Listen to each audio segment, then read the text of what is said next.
Sri Hagrama Mohilari, do swear in the name of God, affirm that I will bear true faith and allegiance to the Constitution of India as by law established,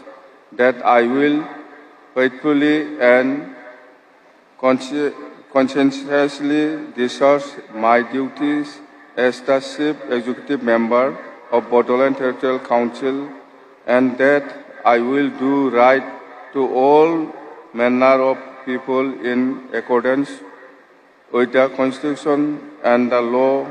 without fear or favor, affection or ill will. I,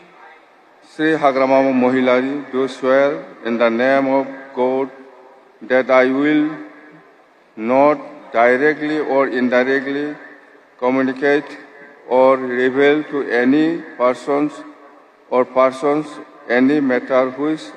shall be brought under my consideration or shall become known to me as the Chief Executive Member of Bodoland Territorial Council,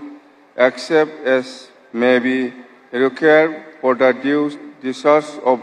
my duties as the Chief Executive Member. Thank you.